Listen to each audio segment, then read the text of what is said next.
كتاب الله لا شيء سوى يهذبنا العمل به كتاب الله لا شيء سوى يهذبنا.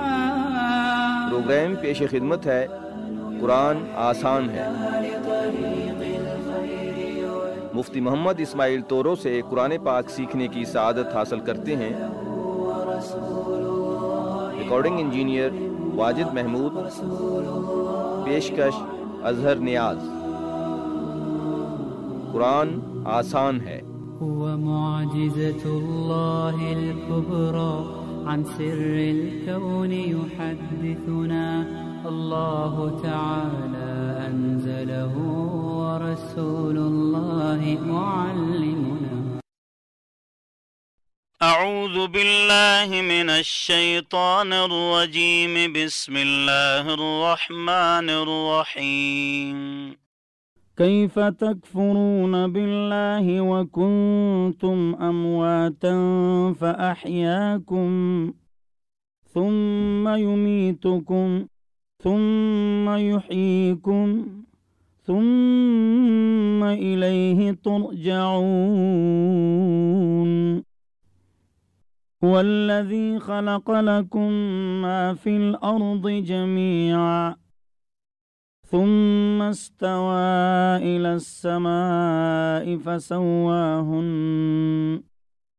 فسواهن 7 سماوات وهو بكل شيء عليم. وَإِذْ قَالَ رَبُّكَ لِلْمَلَائِكَةِ إِنِّي جَاعِلٌ فِي الْأَرْضِ خَلِيفَةً قَالُوا أَتَجْعَلُ فِيهَا مَن يُفْسِدُ فِيهَا وَيَسْفِكُ الدِّمَاءَ وَنَحْنُ نُسَبِّحُ بِحَمْدِكَ وَنُقَدِّسُ لَكَ قال إني أعلم ما لا تعلمون. وعلم آدم الأسماء كلها ثم عرضهم على الملائكة فقال أنبئوني بأسماء هؤلاء إن كنتم صادقين. كيف تكفرون بالله، تم لوگ کس طرح اللہ رب العزت کا انکار کرتے ہو، اور حال یہ ہے کہ تم اموات تھے، یعنی اس دنیا میں تھے ہی نہیں.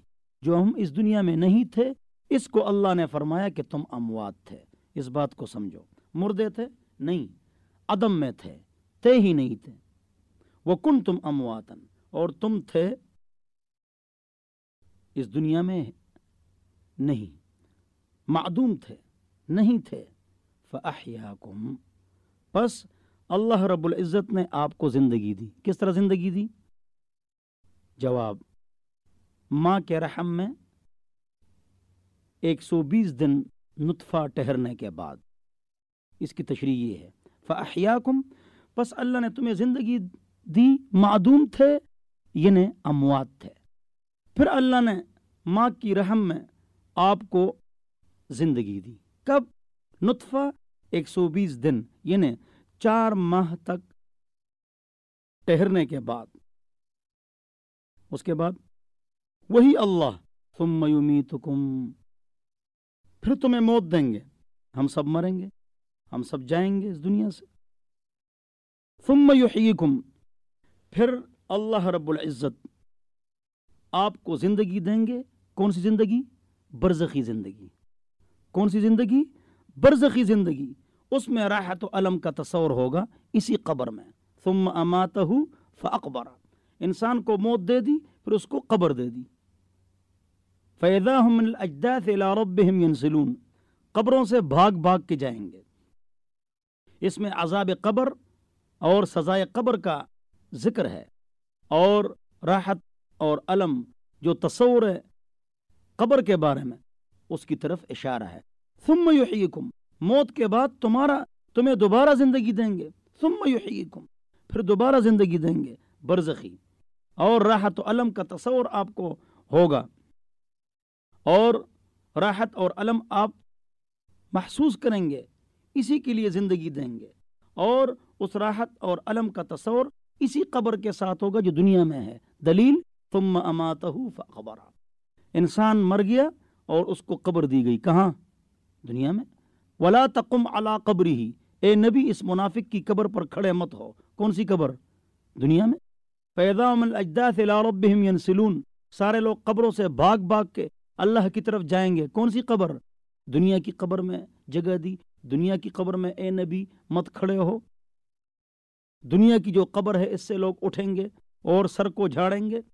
قرآن حدیث حوالے آپ کے سامنے آ گئے. ثم یحییکم، اس راحت و علم کا تصور اسی گھڑے میں اسی جسم کے ساتھ ہوتا ہے. کس طرح؟ کیفیت. جواب وانتم لا تشعرون. وہ مردہ مچھلی نے کھا لیا یا جل گیا، یا وہ جو مردہ ہم نے قبر ہی میں تو رکھا تھا لیکن وہ ریزہ ریزہ ہو گیا، تو قبر کے راحت اور علم کا تصور کس طرح ہوتا ہے؟ عقل تو کہتی ہے یہ کس طرح، شریعت کہتی ہے جب ہے شریعت نے کہہ دیا تو بات ختم.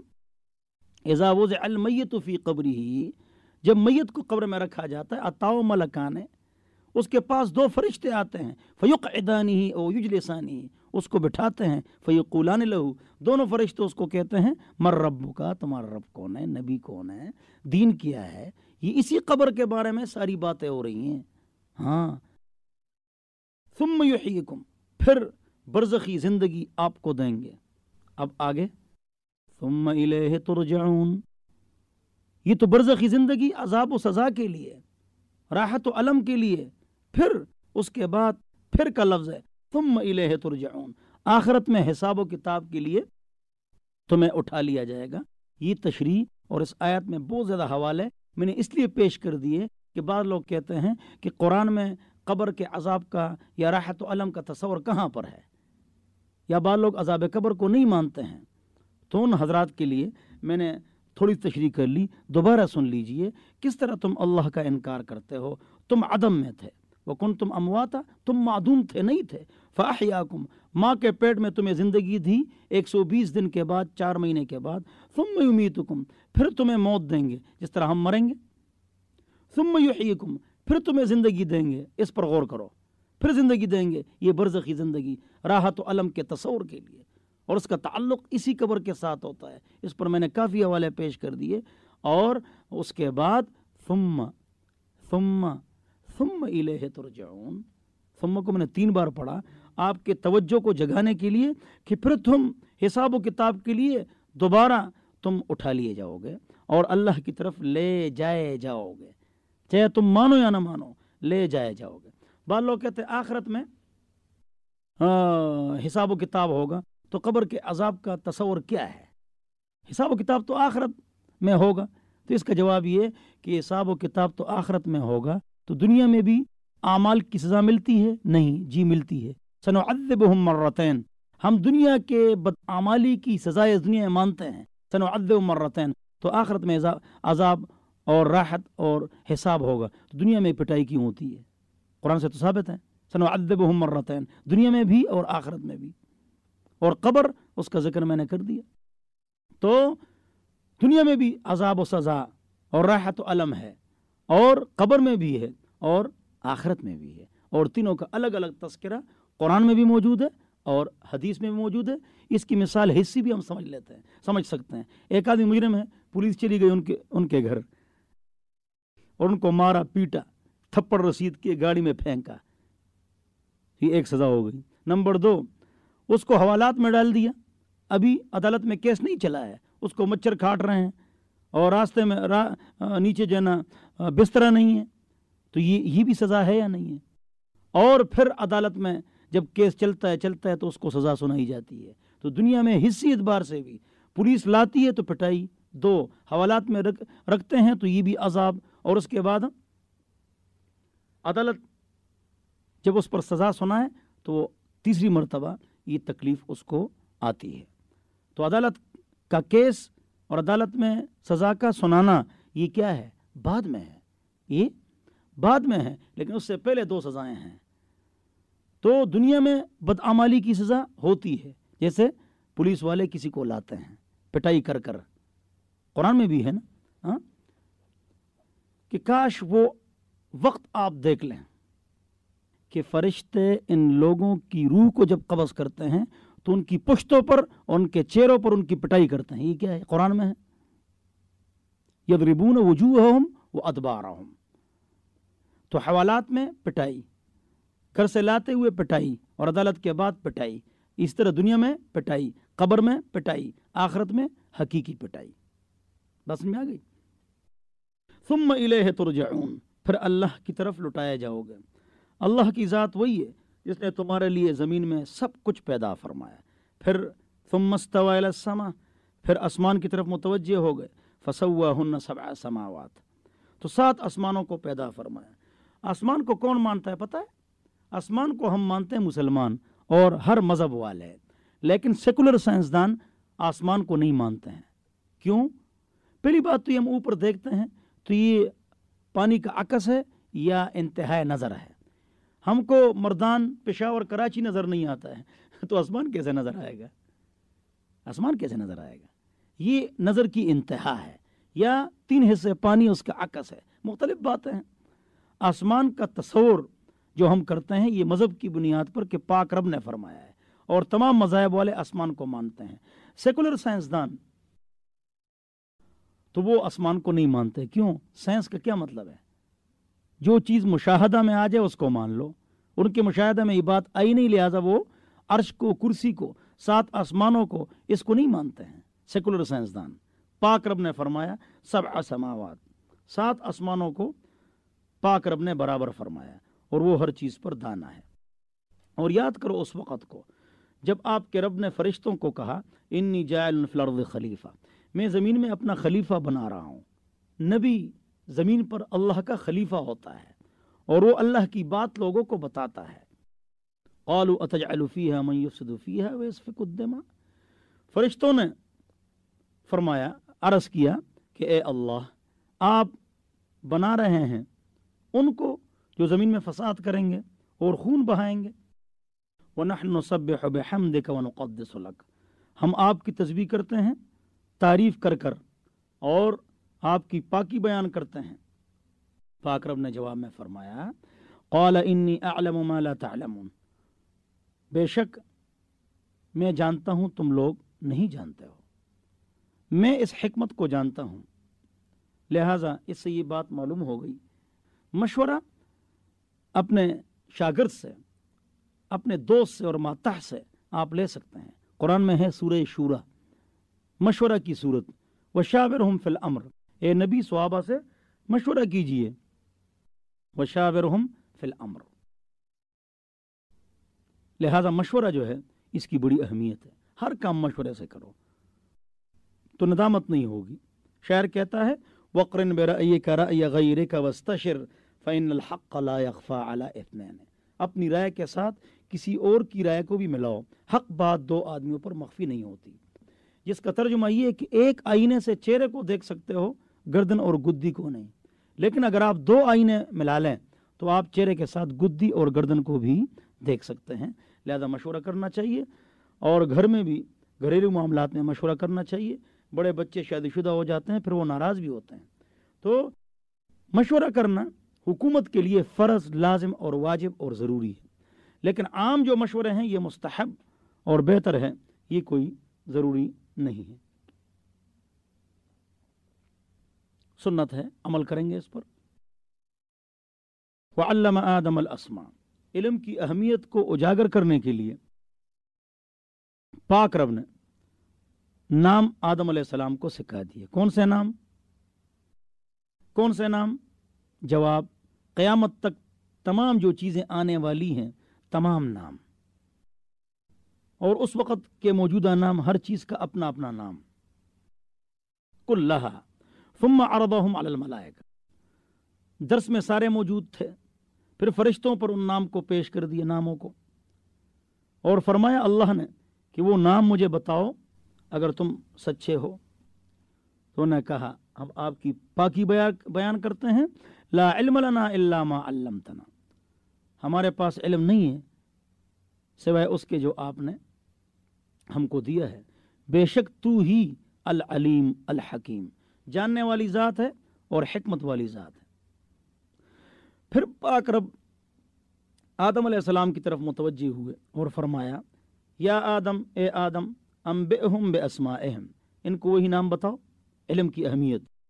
جب آدم علیہ السلام نے وہ سارے نام بتا دیے، پاک رب نے فرمایا کیا میں نے تمہیں نہیں کہا تھا کہ میں آسمان اور غیب کی باتوں کو جانتا ہوں، اور میں جانتا ہوں جو کچھ تم ظاہر کرتے اور جو چھپاتے ہو۔ اور جب ہم نے فرشتوں سے کہا کہ آدم علیہ السلام کو سجدہ کرو تو انہیں سجدہ کیا سوائے ابلیس کے۔ فرشتوں کا طاؤس ان کو کہا جاتا تھا، طاؤس الملائکہ، اتنی عبادت کرتے تھے، لیکن تکبر کی وجہ سے وہ غرق ہو گئے، ابا، انکار کیا، واستکبر، اور تکبر کیا، وکان من الکافرین، اور وہ شروع ہی سے کافروں میں تھے، انکار کرنے والوں میں سے۔ کیوں؟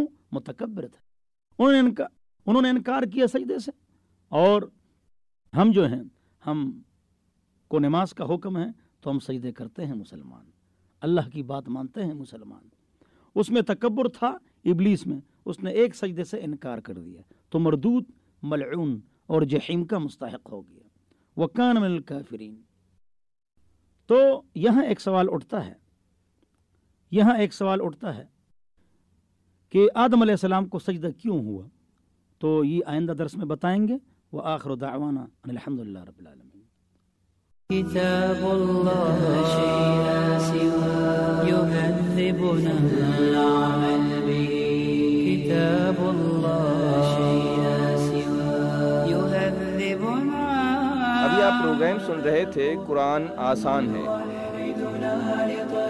مقرر تھے Mufti Muhammad Ismail Toru, recording engineer Wajid Mahmood, editing Sikandar Ali, پیشکش اظہر نیاز۔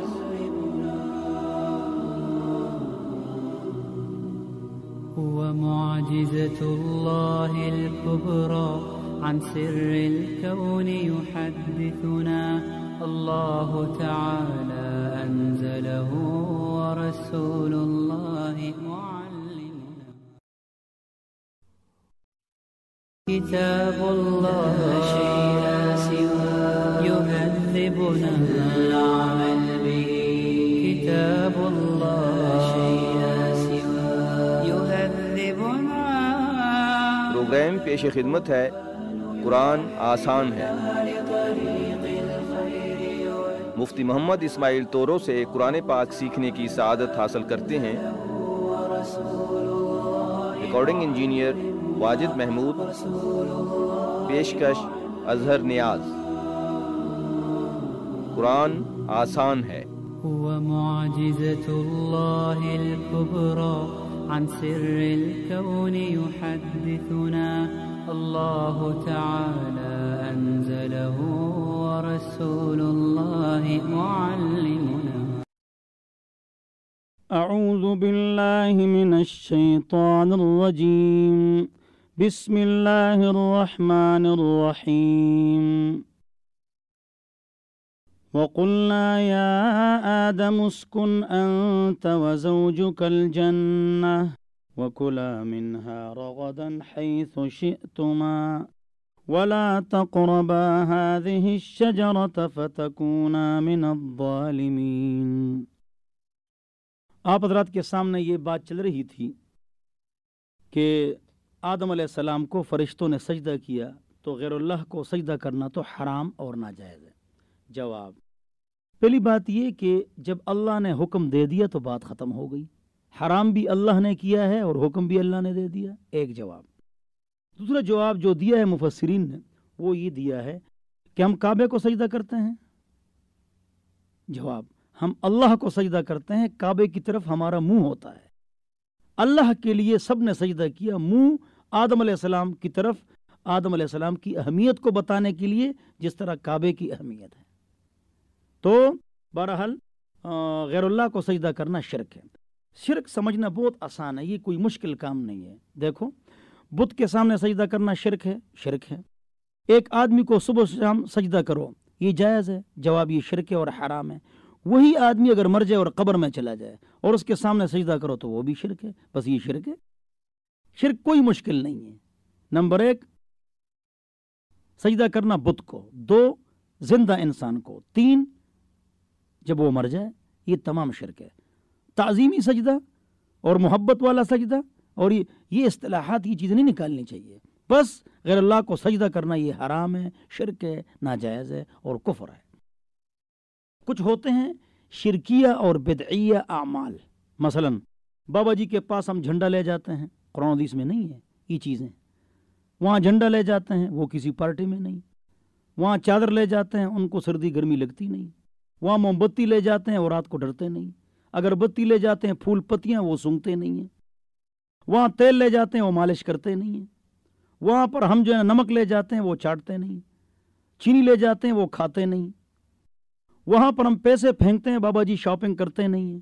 اب یہ باتیں نہ قرآن میں نہ حدیث میں ہیں، لیکن یہ جھنڈے اور یہ چادریں اور یہ موم بتی اگربتی، اگر آپ کہیں کہ وہ لوگ سادے ہیں، ناسمجھ ہیں، تو وہاں بھی بڑے جمگٹے لگے ہوئے ہیں نا، تو ان کو بھی سمجھانا چاہیے۔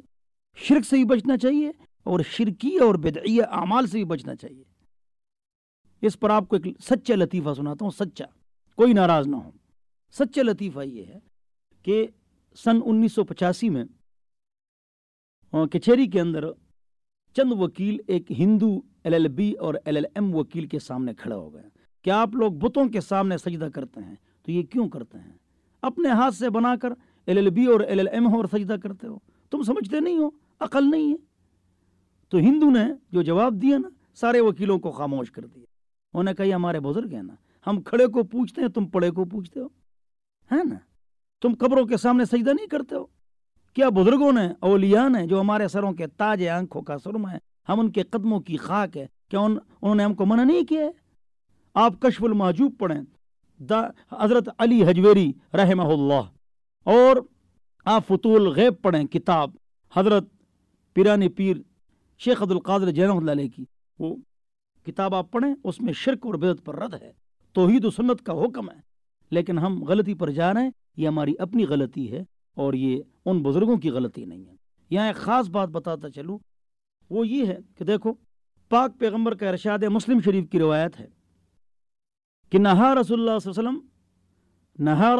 صلی اللہ علیہ وسلم ان تجسیس القبور، پاک پیغمبر نے قبروں کو پکی کرنے سے منع فرمایا ہے۔ ٹھیک حدیث ہے نا، نمبر 1۔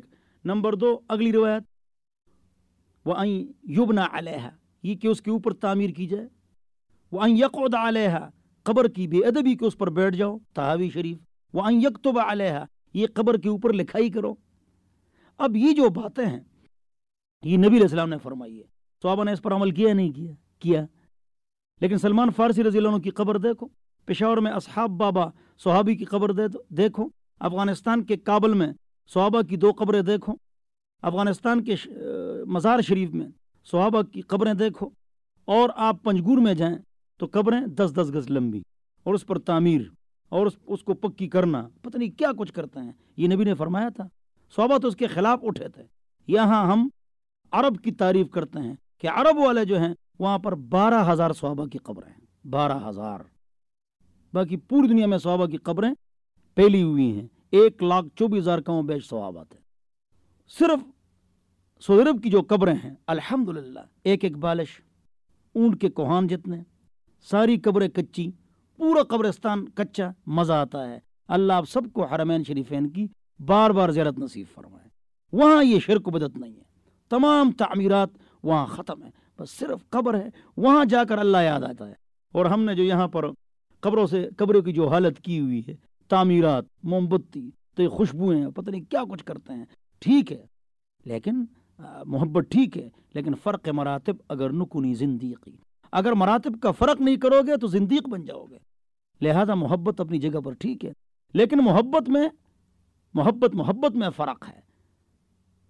نبی نبی ہے، اللہ نہیں، صحابی صحابی ہے، نبی نہیں، تابی تابی ہے، صحابی نہیں، تبا تابی ہے، تابی نہیں ہے، بزرگ ہے لیکن اللہ نہیں ہے۔ تو ہم کو ادب کرنا چاہیے. الا ان اولیاء اللہ لا خوف علیہم ولا هم یحزنون. اولیاء پر خوف اور حزن اور غم نہیں ہوگا. پھر ولی کس کو کہتے ہیں؟ اس کو ہی پہچاننا چاہیے. ولی وہ ہے جو اللہ کے حکم پر چلے، نبی کے طریقے پر چلے، وہ ولی ہے. اس کے سینگ ہو یا شلوار نہ ہو، یا لوگوں کو مارتے ہو یا گالیاں دیتے ہوں، یا مطلب یہ کہ وہ بے پردگی کرتا ہو، وہ تو ولی نہیں ہے. ولی وہ ہے جو اللہ کے حکم پر چلے، نبی کے طریقے پر چلے، وہ ہے ولی. ولی کا تصور بھی پاکستان والوں کے نزدیک وہ الگ ہے کہ ولی اس کو کہیں گے جو ہوا میں اڑا ہے. نہ، یہ باتیں غلط ہیں. قرآن و حدیث پر چلو، قرآن و سنت پر چلو، توحید و سنت پر چلو، شرک و بدعت سے بچو. اللہ ہم سب کو سمجھ عطا فرمائے. یہ باتیں بہت ضروری ہے. غیر اللہ کو سجدہ کرنا یہ کیا ہے؟ شرک ہے. اللہ ہم سب کو شرک سے محفوظ فرمائے. ہاں، میں نے بتایا اولیاء ہمارے سروں کے تاج ہے، ہماری آنکھوں کا سرما ہے، ہم ان کے قدموں کی خاک. پاک پیغمبر نے فرمایا کنت نہیتکم عن زیارت القبور الا فزوروها فانها تذکر الاخرہ. میں آپ کو منع کرتا تھا، آپ کے عقائد ٹھیک نہیں تھے، اب جاؤ قبرستان. قبرستان جانا سنت ہے، وہاں دعا کرنا سنت ہے، نبی علیہ السلام سے ثابت ہے. وہاں ذکر کرنا ثابت ہے. مسلم شریف کی روایت ہے کہ وہاں قرآن پڑھنا ثابت ہے، اور تلاوت کرنا ثابت ہے، اور دعا کرنا ثابت ہے. السلام علیکم یا القبور یغفر اللہ لنا ولکم انتم سلفنا ونحن بالاثر. مسلم شریف کی دعا ہے، اے قبرستان والو تم پر سلامتی. بہرحال تو قبرستان جانا سنت ہے. اولیاء کی عزت یہ واجب اور ضروری ہے، اور ان کی مخالفت اللہ اور رسول کی جنگ ہے. لیکن ہم کو شرک اور بدعت سے بچنا چاہیے. ہر چیز کو بیلنس میں رکھنا چاہیے. ماں کے ساتھ محبت ہے جی، بیٹا کے ساتھ، بیٹی کے ساتھ، بیوی کے ساتھ، بزرگ کے ساتھ، کسی کے ساتھ، لیکن تمام محبتوں میں کیا ہے؟ فرق ہے. فرق مراتب اگر نکنی زندگی، اگر مراتب کا فرق نہیں کرو گے تو زندیق بن جاؤ گے. اللہ ہم سب کو سمجھ عطا فرمائے اور غیر اللہ کے سجدے سے اور شرک سے ہم کو محفوظ فرمائے. ایک اہم بات آپ کو بتاتا ہوں. دیکھو، پاک پیغمبر صلی اللہ علیہ وسلم نے فرمایا، بخاری شریف کی روایت ہے، ان لکل نبی دعوتا مستجابتا. ہر نبی کی ایک دعا ضرور قبول ہوتی ہے. فتعجل کل نبی دعوتہ. ہر نبی نے وہ دعا کر لی، قبول ہو گئی، وہ فارغ ہو گئے، بات ختم. پاک پیغمبر نے فرمایا وَإِنِّ اخْتَبَأْتُ دَعْوَتِي شَفَاعَةً لِأُمَّتِي يَوْمَ الْقِيَامَةِ. میں نے وہ دعا چھپائی ہوئی ہے. آخرت میں جب کھڑا ہو جاؤں گا تو میں اپنی امت کے لیے شفاعت کروں گا، اور میری شفاعت کی وجہ سے میری امت وہ جنت میں جائے گی. لیکن شرط من لا یشرک باللہ شیئا، تب جب وہ اللہ کے ساتھ کسی کو ذات میں اور صفات میں شریک نہ ٹھہرائے. ذات میں بت کو سجدہ، یہ ذات میں شرکت ہے. صفات، اللہ کی صفات دو قسم کے ہیں، یہ علمی بات ہے، غور سے سنو. اللہ کی ایک صفت وہ ہے جو اللہ کے ساتھ خاص ہے. بعض صفات ہیں غیر اللہ میں بھی ہیں، جیسے ودود، علیم، منان، حنان. اللہ کے غیر پر بھی اطلاق ہوتا ہے، نبی پر بھی اطلاق ہوا ہے. اور عام لوگوں پر فلانا بڑا حلیم ہے، رحیم ہے، کریم ہے، یہ دیکھو جائز ہے. اللہ کی صفت غیر اللہ پر اس کا اطلاق ہوتا ہے. حضور نے خود فرمایا تزوج الولود الودود، ایسی عورت سے شادی کرو جو بچے جننے والی اور محبت کرنے والی ہو، ودود ہو. تو ودود کا اطلاق تو عورت پر ہو گیا. اس مسئلے کو سمجھیں، علمی ہیں. کچھ صفات ایسے ہیں جو اللہ کے ساتھ خاص ہیں، وہ 7-8 ہیں. کچھ صفات ایسی ہیں جو اللہ کے ساتھ خاص نہیں ہیں، جیسے ودود ہے، رحیم ہے، کریم ہے، منان ہے، حنان ہے. یہ غیر اللہ پر اس کا اطلاق ہوتا ہے. ٹھیک ہے.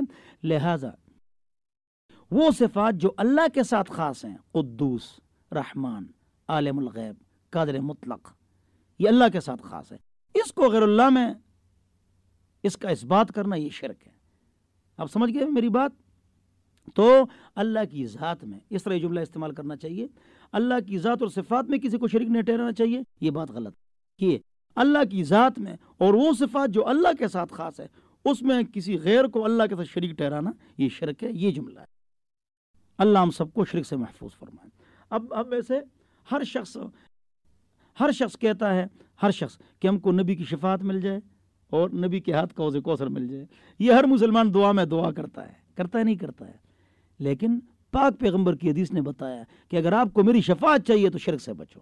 اب بخاری شریف کی اگلی حدیث، آپ کو نبی کے ہاتھ کا حوض کوثر چاہیے، نبی علیہ السلام حوض کوثر پلاتے رہیں گے، لوگ آتے جائیں گے، پیتے رہیں گے، واپس جاتے رہیں گے.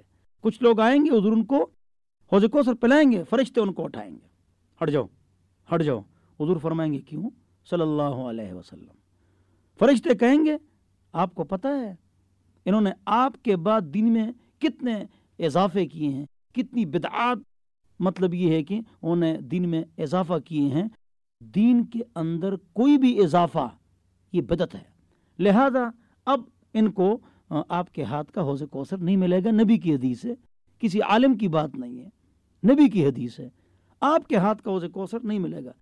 تو حضور کیا فرمائیں گے پتہ ہے؟ بخاری شریف کی روایت ہے، سحقن سحقن سحقن سحقن ما غیروا بعدک. اے نبی، آپ کے بعد انہوں نے دین میں کتنے اضافے کیے ہیں. حضور فرمائیں گے ہٹاؤ ان کو، سحقن سحقن. یہ جہنمیوں کو آواز دیا جائے گا، ہٹو ہٹو. حوض کوثر بدعتی کو نہیں ملے گا، اور اس طرح جو مشرک ہے اس کو نبی کی شفاعت نہیں ملے گی. لہذا شرک و بدعت سے اپنے آپ کو بچانا ہے اور توحید و سنت پر اپنے آپ کو کیا کرنا ہے؟ لانا ہے. تو اس پر آپ عمل کریں تو انشاءاللہ اللہ تعالیٰ آپ کو سکون عطا فرمائے گا. اور ایک عجیب بات سنو کہ یہ فرقے بہت زیادہ کیوں ہیں؟ فرقوں کی وجہ، جہاں شرک میں نقصان آیا ہے فرقہ بن گیا، جہاں بدعت میں نقصان آیا، سنت میں نقصان آیا، بس فرقہ بن گیا. اگر سارے لوگ توحید و سنت پر آ جائیں اور بدعت اور شرک کو چھوڑ دیں، ایک فرقہ بن جائے گا.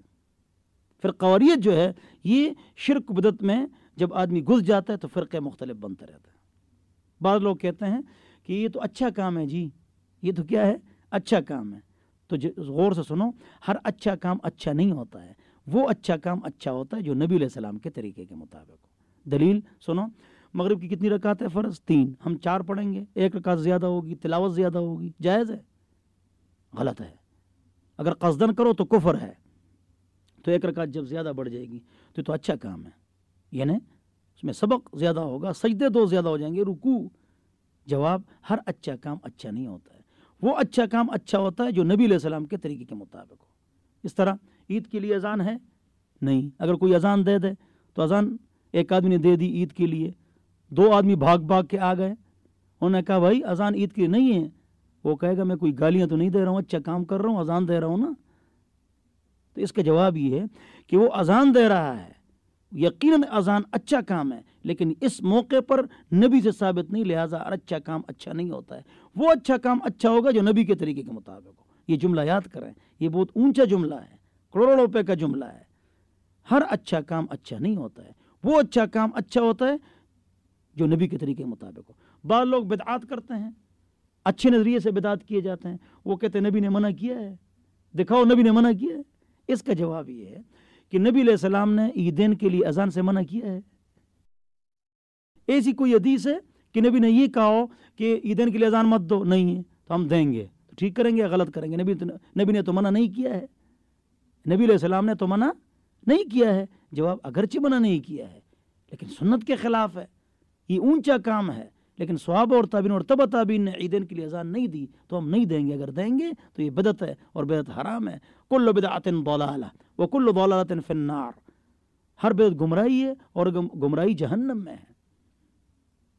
عائشہ رضی اللہ عنہا سے بخاری شریف میں روایت ہے کہ پاک پیغمبر محمد مصطفیٰ صلی اللہ علیہ وسلم نے فرمایا، من احدث فی امرنا ھذا ما لیس منہ فہو رد.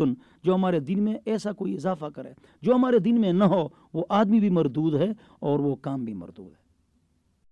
تو اللہ تعالی ہم سب کو شرک بدعت سے محفوظ فرمائے، توحید و سنت پر اللہ تعالی ہم سب کو توفیق عطا فرمائے. تو میں بات کر رہا تھا غیر اللہ کے سامنے سجدہ کرنا. اس موضوع پر آپ حضرات کے سامنے گفتگو چل رہی ہے. اللہ وقلنا یا آدم اسکن انت وزوجک الجنہ. آگے آدم علیہ السلام کا جنت میں داخلہ، اس کا تذکرہ ہے، آئندہ درس میں کریں گے. وآخر دعوانا ان الحمدللہ رب العالمین. كتاب الله شيء لا سوى يهذبنا العمل به. كتاب الله شيء لا سوى يهذبنا. ابھی آپ پروگرام سن رہے تھے قرآن آسان ہے. مقرر تھے Mufti Muhammad Ismail Toru, recording engineer Wajid Mahmood, editing Sikandar Ali, پیشکش اظہر نیاز.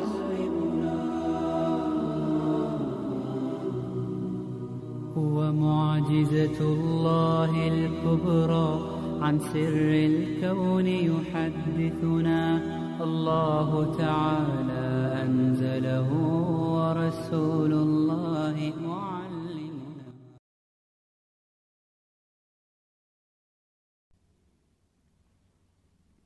كتاب الله لا شيء سوى يهذبنا العمل به. كتاب الله لا شيء سوى يهذبنا. پروگرام پیش خدمت ہے قرآن آسان ہے. مفتی محمد اسماعیل تورو سے قرآن پاک سیکھنے کی سعادت حاصل کرتے ہیں. Recording engineer Wajid Mahmood. پیشکش اظہر نیاز. قرآن آسان ہے. هو معجزة الله الكبرى عن سر الكون يحدثنا الله تعالى أنزله ورسول الله معلمنا. أعوذ بالله من الشيطان الرجيم. بسم الله الرحمن الرحيم. وقلنا يا آدم اسكن أنت وزوجك الجنة وكلا منها رغدا حيث شئتما ولا تقربا هذه الشجرة فتكونا من الظالمين. اور جب ہم نے آدم علیہ السلام کو کہا کہ آپ اور آپ کی اہلیہ محترمہ جنت میں رہیں اور جنت کے باغات میں سے، پھل فروٹ میں سے، درختوں میں سے رغدن رچتا پچتا خوب مزے لے لے کر کھائیں، حیث شئتما جہاں آپ چاہیں، لیکن ایک پابندی ہے کہ مت قریب ہو جاؤ اس درخت کے ورنہ تم ظالموں میں سے بن جاؤ گے. وہ درخت کیا ہے؟ کون سا درخت ہے؟ جواب اس پر علماء نے بڑی بات کی ہے کہ گندم کا درخت ہے یا انار کا. میرے خیال میں عوام الناس کو اس کے پیچھے نہیں لگنا چاہیے کہ وہ درخت کون سا تھا اور کون سا تھا اور کیا تھا. تو بس ایک درخت تھا. اسی طرح ہم کو بھی اگر اللہ کسی چیز سے منع فرمائے بس ہم کو منع ہونا چاہیے، وجہ بھی نہیں پوچھنا چاہیے کہ کیوں یہ گناہ ہے، اللہ کے حکم کے مقابلے میں کیوں یہ جھگڑا ہے، کیوں اگرچہ مگرچہ، لیکن یہ شریعت میں یہ باتیں نہیں چلتی ہیں. بس اس درخت کے قریب مت جاؤ. وہ بھی نہیں جا رہے تھے، شیطان نے وسوسہ ڈالا اور وہ بھول گئے کہ الفاظ ہے نسی آدم و نسیت ذریتہ. آدم علیہ السلام بھول گئے.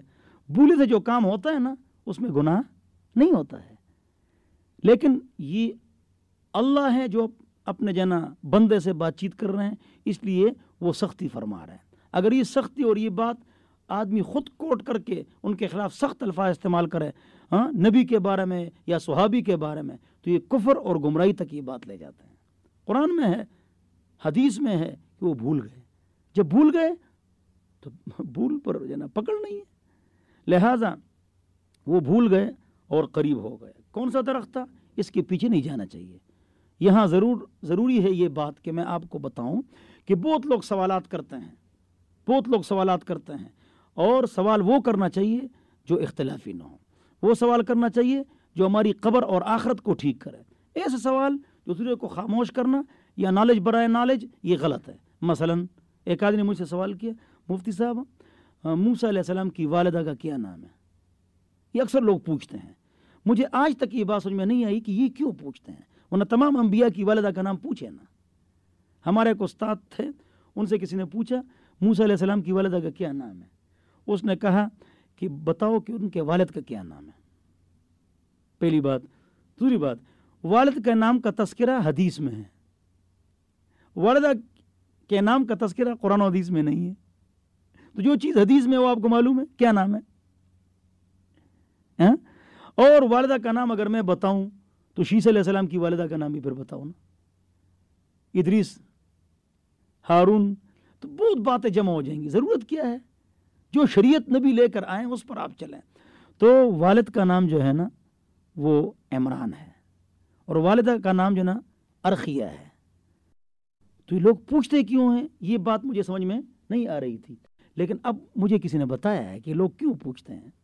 کہتے ہیں کہ جو تالا نہیں کھلتا ہو نا چابی سے، تو جو چابی تالے کے اندر چلی جائے چاہے وہ اس کی نہ ہو اور اس کے اوپر موسیٰ علیہ السلام کی والدہ کا نام دم کرو تو وہ کھل جاتا ہے۔ یہ غلط تاثر جو ہے نا یہ لوگوں میں جو ہے کیا ہو گیا، پیدا ہو گیا، یہ بات جھوٹ ہے۔ تو ایسا سوال ایک آدمی نے مجھ سے پوچھا، مفتی صاحب یہ جنات کہاں دفن ہوتے ہیں؟ فتح و حدیثیہ میں علامہ ابن حجر مکی رحمہ اللہ نے لکھا ہے کہ وہ جب مر جاتے ہیں تو ہوا میں محلول ہو جاتے ہیں، ان کا جسم نہیں ہے۔ بات کا جواب تو ہوتا ہے لیکن آپ کو کیا کام؟ ایک آدمی نے مجھ سے پوچھا، مفتی صاحب یہ عورت کے حقوق مرد کے اوپر 60 ہیں، ذرا سناؤ۔ میں نے کہا تو نے شادی کی ہے؟ کہ شادی تو نہیں کی ہے۔ میں نے کہا تجھے حقوق کا کیا؟ روٹی کپڑا مکان ہے، ضروری باتوں پر چلو۔ کہ نہیں 60 سناؤ۔ صبح میں آ رہا تھا، کسی نے سوال کیا اگر ہجلا مر جائے تو اس کو غسل کون دے گا؟ تو اب جواب یہ ہے کہ فقہاء نے لکھا اس کو تیمم کرایا جائے گا۔ تیمم کر بات کا جواب تو ہوتا ہے بھئی آپ کو کیا ضرورت ہے کہ جنازہ کون پڑھائے گا؟ تو ایسے سوالات ہے نا، ولا تقف ما لیس لک بہ علم، جس کا علم تجھے نہ ہو اس کے پیچھے مت جاؤ، اللہ فرماتا ہے۔ اور اللہ فرماتا ہے لا تسألوا عن اشیاء ان تبد لکم تسؤکم، یہ سوالات مت کرو اگر اس کا اظہار آپ پر ہو جائے اور آپ کو نقصان ہو جائے۔ اور اگلی حدیث سنو، نہا رسول اللہ علیہ وسلم عن الاغلوطات، حضور نے اغلوطات سے منع فرمایا۔ اغلوطات کیا ہے؟ اغلوطہ کیا ہے؟ پہلی کیا ہے؟ ایسا سوال بنانا کہ دوسرے کو پزل کیا جائے، شریعت میں یہ بھی غلط ہے۔ اس دن مجھے کسی نے میسج کیا، مفتی صاحب ایک سوال ہے آپ سے، اگر دماغ ہو تو اس کا جواب دے دو۔ میں نے کیا سوال ہے؟ کہہ رہے سوال یہ ہے کہ ایک عورت ایک قبر پر کھڑی تھی اور وہ کہہ رہی تھی کہ یہ میرے جنا باپ کی قبر تھی لیکن میرا بیٹا اس میں دفن ہو گیا، اگر وہ زندہ یہ ہوتا تو یہ میرا شوہر ہوتا۔ اس کا کیا جواب ہے؟ یہ میری باپ کی قبر کی جگہ تھی، میرا بیٹا اس میں جو ہے کیا ہو گیا، دفن ہو گیا، اگر یہ زندہ ہوتا نا یہ میرا شوہر ہوتا۔ اس سوال کا جواب دے دو اگر دماغ حاضر ہے۔ تو میں نے اس کو پوری حدیث بھی سنائی، قرآن کی آیتیں بھی سنائی، کہ نہیں جواب دے دو۔ میں نے کہا صبح کی نماز پڑھی ہے، اس کی طرف توجہ نہیں ہے، رات کو ڈرامہ دیکھا ہے، گناہوں سے بچنا اس پر ہم نہیں سوچتے ہیں۔ بہرحال میں نے اس کو جواب تو دے دیا کہ یہ اس کی خاوند کا بیٹا ہے جو اس کی سابقہ بیوی سے ہے، اور خاوند کے سابقہ جو بیوی ہے اس کے سابقہ خاوند سے جو اس کا بیٹا ہے اس کے ساتھ شادی جائز ہے اگر اس کی اس کے خاوند کا انتقال ہو جائے تو اس کے ساتھ شادی جائز ہے، اس لیے کہ وہ غیر ہے۔ لیکن جب تک وہ زندہ ہے تو اس کا بیٹا تو ہے، وہ ساتھ لے کے آیا ہے نا، تو عرف میں وہ بیٹا ہے، حقیقت میں وہ بیٹا نہیں۔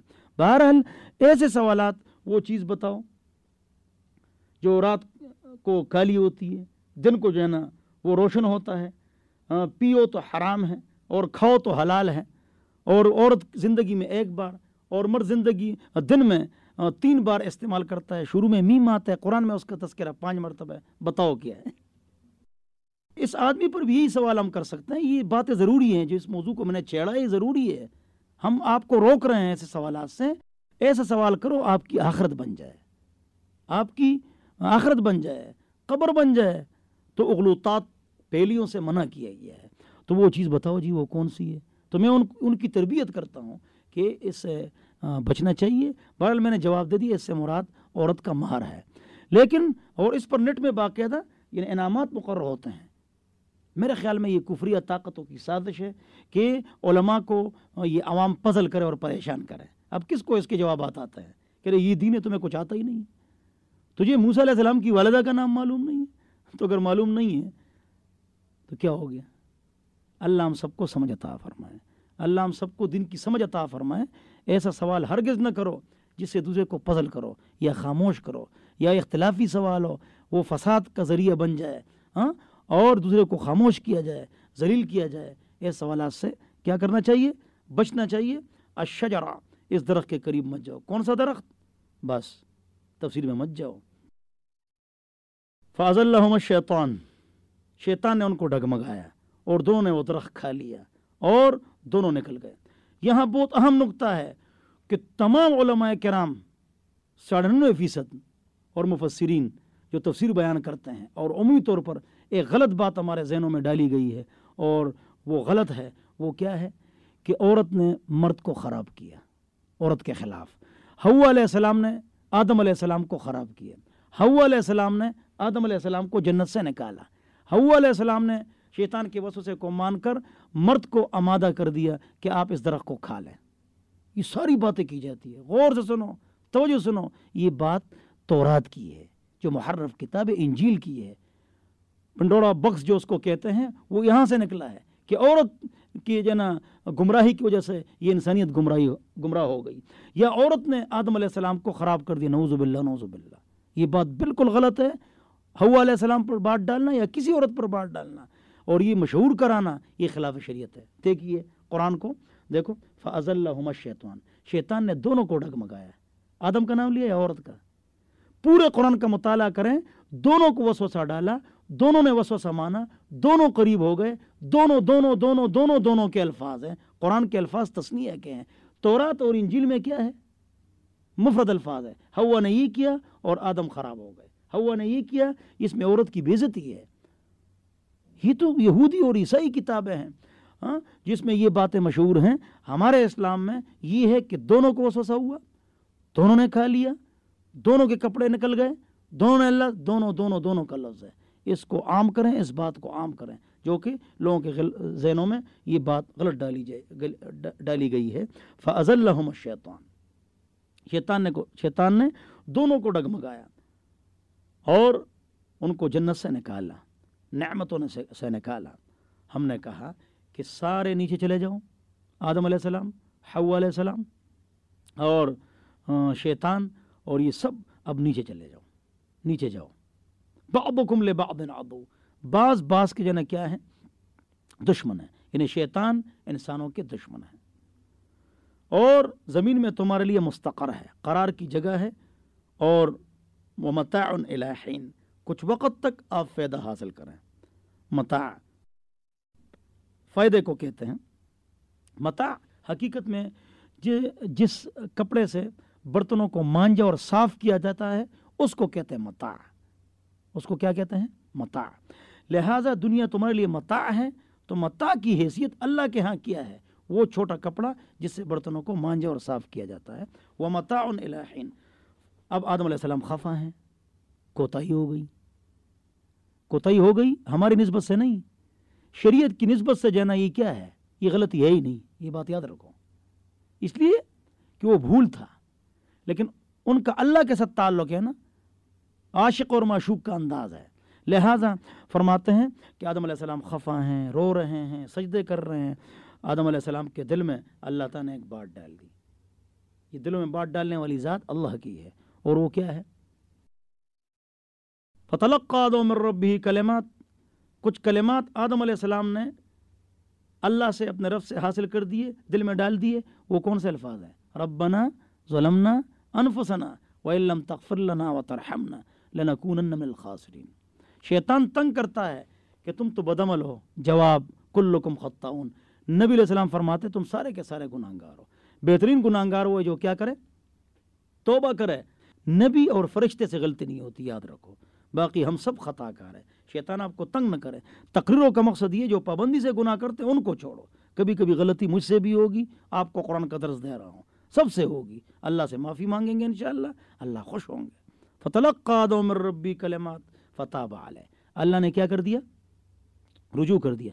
دیکھو جس طرح انگلش مختلف فارمیں ہیں، گو اینڈ گان، ٹو ڈڈ ڈن، اسی طرح عربی گرامر بھی ہے، تاب یتوب توبن و توبتن۔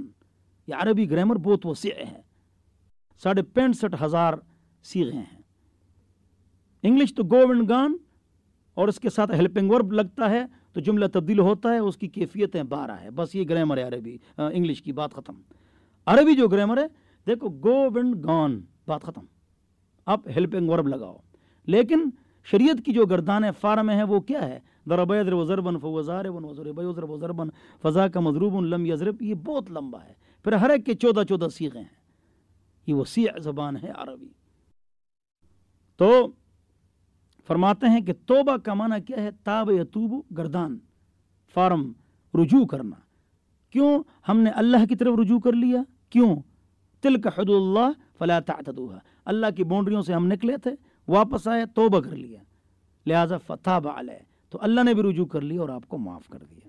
آپ نے 10 لاکھ گناہ کیے ہیں، 10 لاکھ بڑے بڑے گناہ کبیرہ جس میں کسی کا حق نہ ہو، کسی کا حق معاف نہیں ہوتا ہے جب تک ادا نہ کرو۔ 10 لاکھ آپ نے گناہ کبیرے کیے ہیں، بدکاریاں، بدعملیاں، پتہ نہیں کیا کچھ کیا ہے، آپ نے سچے دل سے توبہ کر لی۔ سورہ فرقان 19واں پارہ آخری صفحہ، فَأُولَٰئِكَ يُبْدِلُ اللَّهُ سَيِّئَاتِهِمْ حَسَنَاتٍ وَكَانَ اللَّهُ غَفُورًا رَحِيمًا۔ آپ نے جتنے گناہ کیے ہیں توبہ کرنے کے بعد آپ کے 10 لاکھ گناہ 10 لاکھ نیکیوں میں تبدیل ہو گئے۔ خوشخبری ہے۔ بعض لوگ توبہ کر کے پریشان رہتے ہیں کہ اللہ نے معاف کیا نہیں کیا، معاف کر دیا بھائی۔ التائب من الذنب کمن لا ذنب لہ، جو آدمی توبہ کرے تو فرماتے ہیں گویا کہ اس کا گناہ ہے ہی نہیں، بس وہ پاک صاف ہو گیا۔ جس طرح انڈا بالوں سے پاک، توبے کے بعد انسان پاک، کسی کا حق ہے وہ ادا کرو۔ انہ هو التواب الرحیم، بے شک اللہ رب العزت خوب خوب، التواب کا معنی ہے خوب خوب رجوع کرنے والی ذات ہے۔ شاعر کہتا ہے الہی عبدک العاصی اتاکا مقرا بالذنوب وقد دعاکا فان تغفر فانت لذاک اہل وان تطرد فمن یرحم سواک۔ اے اللہ، آپ کا گناہگار بندہ آپ کے در پر حاضر ہے۔ اللہ معاف کرنے والی ذات ہے، غفور رحیم ہے، تب جب توبہ کرو، گناہ کرو اور پھر یہ کہو غفور رحیم ہے۔ نبی علیہ السلام فرماتے ہیں یہ آدمی بیوقوف ہے۔ الکیس من دان نفسہ، عقل مند آدمی وہ جو توبہ کرے اور اپنے آپ کو پہچان لے اور موت کے بعد کی تیاری کرے۔ اور بیوقوف ہے وہ آدمی، والعاجز، بیوقوف ہے وہ آدمی جو چلے خواہشات پر اور کہے اللہ مجھے معاف کرے گا۔ اللہ اس کو معاف کرتا ہے جو توبہ کرتا ہے۔ لہذا توبہ کرو، اللہ کی طرف رجوع کرو۔ شاعر کیا کہتا ہے؟ اے اللہ میں آپ کے در پر حاضر ہوں، گناہوں کا اقراری ہوں۔ دیکھو گناہوں کا اقرار بھی کرنا چاہیے نا، تب اللہ معاف فرمائے گا۔ اگر آپ معاف فرما دیں تو آپ اس کے اہل ہیں۔ وَإِن تَطْرُدْ فَمَن يَرْحَمْ سِوَاكَ، اگر آپ معاف نہ فرمائیں اور بگا دیں تو مجھ پر کون رحم کرے گا؟ لہذا توبہ کرو، اللہ خوب خوب توبہ قبول کرنے والی ذات ہے، الرحیم، اور مہربان ذات ہے۔ اللہ ہم سب کو قرآن و سنت پر چلنے کی توفیق عطا فرمائے۔ وآخر دعوانا الحمدللہ رب العالمین۔ كتاب الله شيء لا سوى يهذبنا العمل به، كتاب الله شيء لا سوى يهذبنا۔ ابھی آپ پروگرام سن رہے تھے قرآن آسان ہے، مقرر تھے Mufti Muhammad Ismail Toru, recording engineer Wajid Mahmood, editing Sikandar Ali, پیشکش اظہر نیاز۔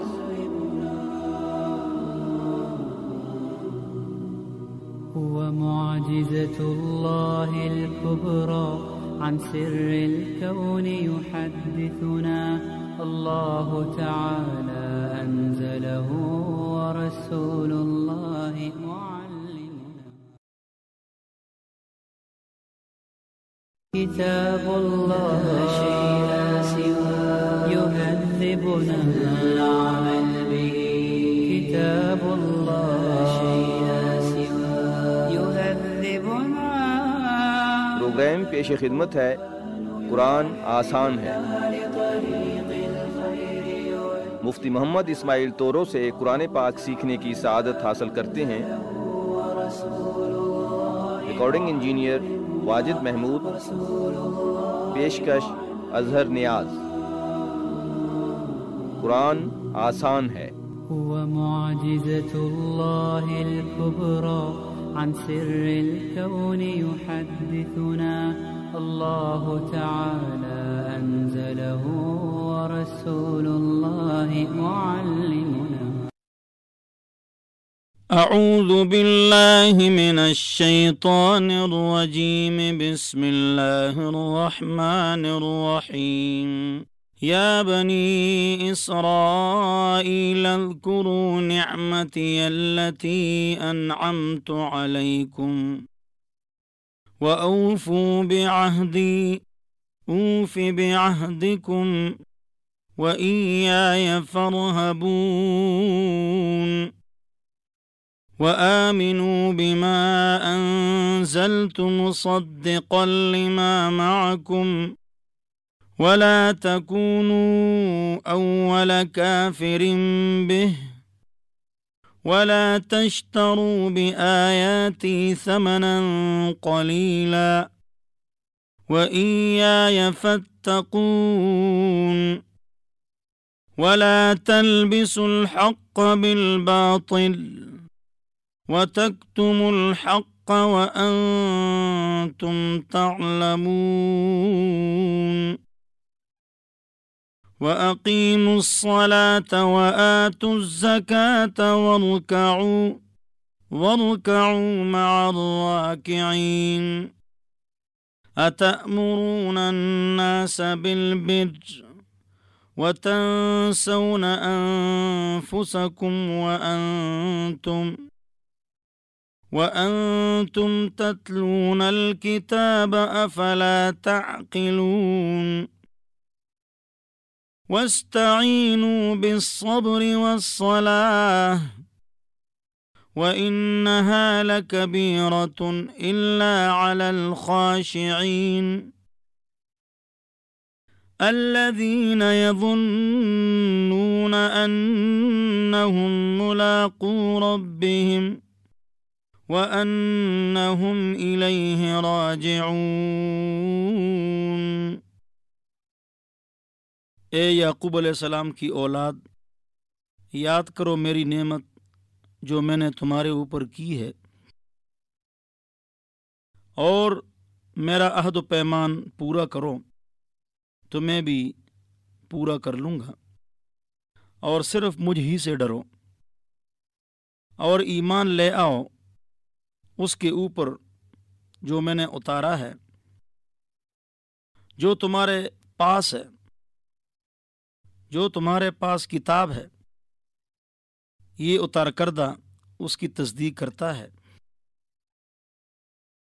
وَلَا تَكُونُوا أَوَّلَ كَافِرٍ بِهِ، اور پہلے کافر مت بنو، ورنہ سارے کافروں کا بعد میں آنے والے ان کی سزا بھی آپ کو ملے گی، آپ نے بنیاد رکھی ہے۔ وَلَا تَشْتَرُوا بِآيَاتِي ثَمَنًا قَلِيلًا، اور میری آیات کے بدلے معمولی رقم مت لو، میری آیات کو بیچو مت۔ مراد اس سے یہ ہے کہ یہود نصارہ اپنی کتابوں میں نبی علیہ السلام کی صفات کی تبدیلی کرتے تھے، اسی کے بارے میں کہا جا رہا ہے کہ اللہ کی آیات کو تبدیل مت کرو، معمولی قیمت کے بدلے، پیسوں کے بدلے، اور صرف مجھ سے ڈرو، اور حق کو باطل کے ساتھ گڑمٹ مت کرو، ملاؤ مت، اور حق کو مت چھپاؤ، حال یہ ہے کہ تم جانتے ہو، اور نماز کی پابندی کرو اور زکوٰۃ کا اہتمام کرو، اور رکوع کرنے والوں کے ساتھ رکوع کرو، جماعت کے ساتھ نماز پڑھو۔ تم لوگوں کو نیکی کا حکم کرتے اور اپنے آپ کو بھول جاتے ہو، اور تم کتاب کی تلاوت کرتے ہو، کیا تم میں عقل نہیں؟ اللہ رب العزت سے جب مدد مانگنے کا موقع آئے، آپ پر کوئی تکلیف اور مصیبت آئے، ادھر ادھر نہیں دیکھنا ہے، سب سے پہلے بالصبر والصلاۃ، صبر اور نماز کے ذریعے سے اللہ تعالیٰ سے مدد مانگو، اور یہ بہت بڑی چیز ہے۔ مگر جو لوگ خشوع، خضوع اور عاجزی کرنے والے ہیں ان کے لیے کوئی مشکل نہیں۔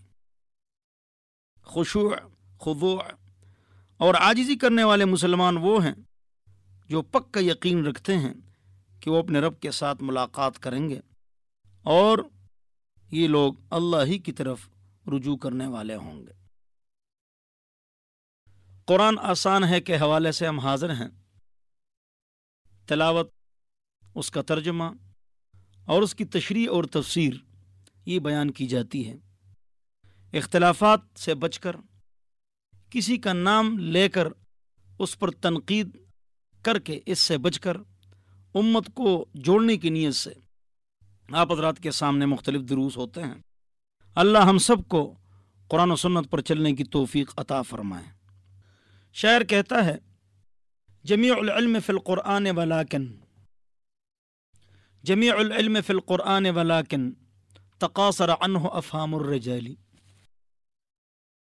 تمام علوم قرآن میں ہیں لیکن لوگوں کی عقلوں میں قصور ہے کہ ان کو پتہ نہیں ہے۔ قرآن ایک عظیم کتاب ہے، العلم ما قال اللہ وقال الرسول وما سوا ذلك فهو وسواس الشیاطین۔ عبداللہ مبارک رحمۃ اللہ علیہ فرماتے ہیں حضرت الامام امام ابو حنیفہ رحمۃ اللہ علیہ کے شاگرد ہیں اور امام بخاری اور مسلم کے استاد ہیں۔ امام ابو حنیفہ کے شاگرد ہیں، وہ فرماتے ہیں علم کیا ہے؟ قرآن اور سنت، قرآن اور حدیث، اس کے علاوہ جو کچھ ہے وہ شیطان کے وساوس ہیں، یعنی یہ چیزیں یقینی ہیں، باقی چیزیں ظنی ہیں۔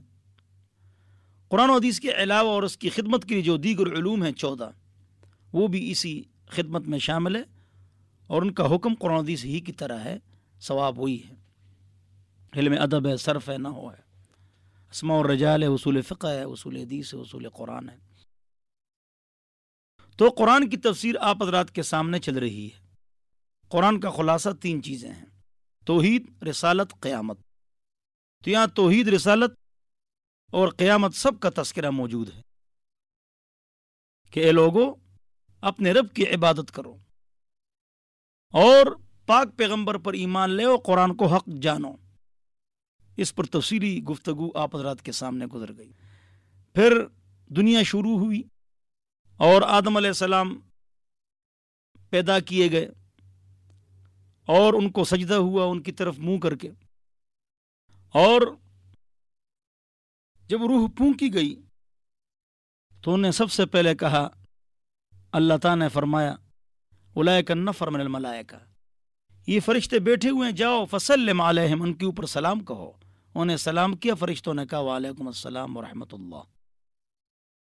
پھر آدم علیہ السلام نے چھینک ماری، کہا الحمدللہ، فرشتوں نے کہا یرحمک اللہ۔ لہذا سب سے پہلے جو کلام ہوا ہے السلام علیکم اور الحمدللہ یرحمک اللہ۔ نبی کو چھینک آتی ہے، جمائی نہیں، یہ سستی کی علامت ہے۔ ہماری نیند سے وضو ٹوٹ جاتا ہے، نبی کی نیند سے وضو ٹوٹتا نہیں۔ لہذا آدم علیہ السلام کا تذکرہ ہوا۔ پھر بنی اسرائیل کو مخاطب کیا گیا، اس لیے کہ مدینہ منورہ میں 3 قبیلے تھے بنی اسرائیل کے، یہودیوں کے، بنو قینقاع، بنو نذیر، بنو قریظہ۔ ان کو مخاطب کیا گیا کہ تم پر اللہ تعالیٰ نے بڑی نعمتیں کی ہیں۔ یہ جو موسیٰ علیہ السلام کی قوم تھی، لوگ سمجھ رہے ہیں سینکڑوں یا ہزاروں، 6,20,000 افراد تھے جو بحیرہ کلزم کو انہوں نے پار کیا تھا، دریا نیل نہیں، بحیرہ کلزم کو انہوں نے پار کیا تھا، اور 6,20,000 افراد تھے۔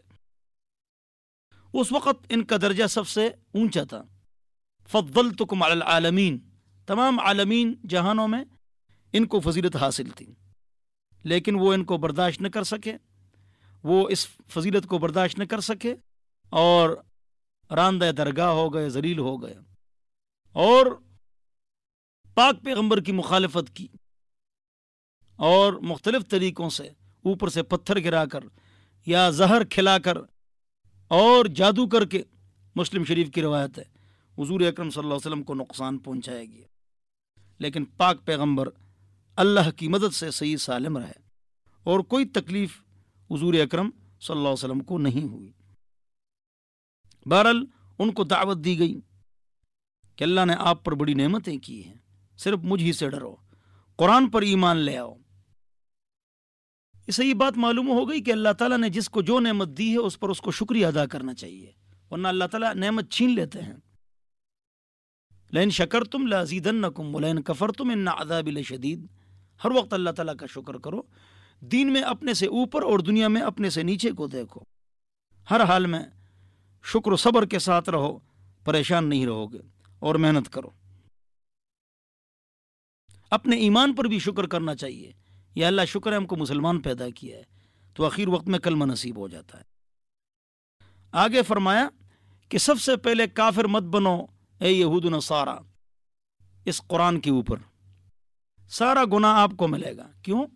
من سن سنة حسنة فلو أجرها وأجر من عمل بها ومن سن سنة سيئة فعليه وزرها ووزر من عمل بها. حضرت عبداللہ ابن مسعود رضی اللہ عنہ سے روایت ہے، یہ 6 نمبر پر مسلمان ہے. عمر رضی اللہ عنہ 39ویں نمبر پر مسلمان ہے. یہ 6 نمبر پر مسلمان تھے، اونچے صحابی تھے. فرماتے ہیں جس نے اچھی چیز کی ابتدا کی، بعد والے جتنے لوگ اس پر چلیں گے ان کو ثواب ملے گا. جس نے برائی کی ابتدا کی، جتنے لوگ برائی پر چلتے جائیں گے گناہ ان کو ملتا جائے گا. سب سے پہلے قابیل نے قتل کیا ہے، ساری سزا ان کو ملے گی تمام قتلوں کی.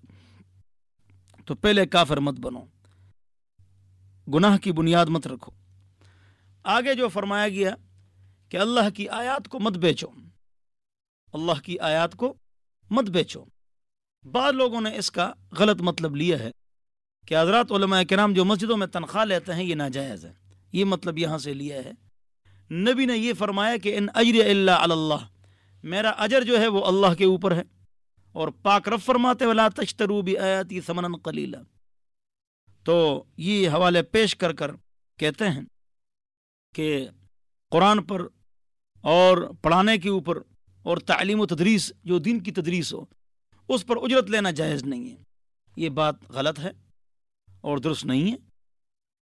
بات اصل میں یہ ہے کہ اللہ تعالیٰ قرآن میں فرماتے ہیں انما الصدقات للفقراء، صدقات جو ہیں یہ فقراء کے لیے ہیں. لیکن والعاملین علیہا، صدقات گھر گھر سے جمع کرنا یہ ایک نیک کام ہے. اور فرماتے ہیں حکومت کی طرف سے عاملین چاہے مالدار ہوں یا غریب ہوں ان کو باقاعدہ اس کی تنخواہ ملے گی. اسی طرح حضور اکرم صلی اللہ علیہ وسلم کے زمانے میں ایک امام تھے، تفصیلی قصہ میں نہیں جاتا ہوں، بخاری شریف کا قصہ ہے کتاب الصلاۃ کا. وہ لوگوں کے امام تھے، ان کے کپڑے درست نہیں تھے، صحیح نہیں تھے. بخاری شریف میں ہے کہ تمام مرد اور عورتوں نے باقاعدہ چندہ کر کے امام صاحب کے لیے کپڑے خرید لیے. یہ بھی حدیث ہے. اسی طرح ان حق ما اخذتم بالاجر القرآن، بہترین وہ چیز جس پر تم اجر لے لو وہ قرآن ہے. چھوٹی دلیل جو ہے وہ ترمذی شریف اور دیگر کتابوں میں ہے کہ ایک صحابی نے ایک آدمی پر دم کیا جو کافر تھا. سامنے اس کو بچھو نے اس کو ڈسا تھا، وہ ٹھیک ہو گیا. اس نے 30 بکریاں لی. انہوں نے کہا ہم نے تو غلط کیا، قرآن پر اجرت لی دم پر. تو حضور سے پوچھا، حضور نے فرمایا اجعلوا لی جعلا، مجھے بھی دے دو، یہ جائز ہے. تعویذ اور دم سے کاروبار تو نہیں بنانا چاہیے ایک دکان کھول کے، لیکن ایک دو کسی نے کر لی اور کسی نے کچھ دے دیا، یہ اسلام میں جائز ہے. باقاعدہ کاروبار جو ہے وہ جائز نہیں ہے. اللہ ہم سب کو سمجھ عطا فرمائے. تو یہ دلائل میں نے آپ حضرات کے سامنے جو ہے پیش کر دی ہے کہ اجرت علی الطاعات جو ہے نا یہ جائز ہے اور درست ہے. چنانچہ یہ تمام مدارس ہیں، 13,000 مدارس ہے، 30 لاکھ دینی طلبہ ہیں، صبح سے لے کر شام تک یہ 8-8 10-10 گھنٹے پڑھاتے ہیں. اگر یہ تنخواہ ان کو نہیں دیے جائیں گے، تنخواہ نہیں دی جائے گی، پھر ان کے گھر کا خرچہ کیسے چلے گا؟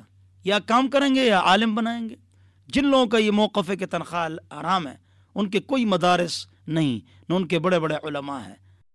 یہ جو ائمہ حرمین تنخواہ لیتے ہیں، حضور اکرم صلی اللہ علیہ وسلم کو نبوت ملی تو اس کے بعد 2 کام کیے، شریف فیصلے اور امامت. کوئی کام نہیں کیا، تنخواہ ملی. ابوبکر، عمر، عثمان، علی نے رضی اللہ عنہم نے مسجد نبوی کی امامت کی اور شریف فیصلے کیے، بیت المال سے تنخواہ لے لی. تو تنخواہ لینا یہ جائز ہے. باقی کہاں کہاں پر اجرت لینا جائز نہیں ہے اس پر آئندہ گفتگو ہوگی. بہرحال تو اجرت لینا شرعاً یہ جائز ہے. وآخر دعوانا ان الحمدللہ رب العالمین. كتاب الله لا شيء سوى يهذبنا العمل به. كتاب الله لا شيء سوى يهذبنا.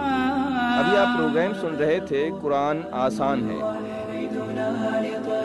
مقرر تھے Mufti Muhammad Ismail Toru, recording engineer Wajid Mahmood, editing Sikandar Ali, پیشکش اظہر نیاز.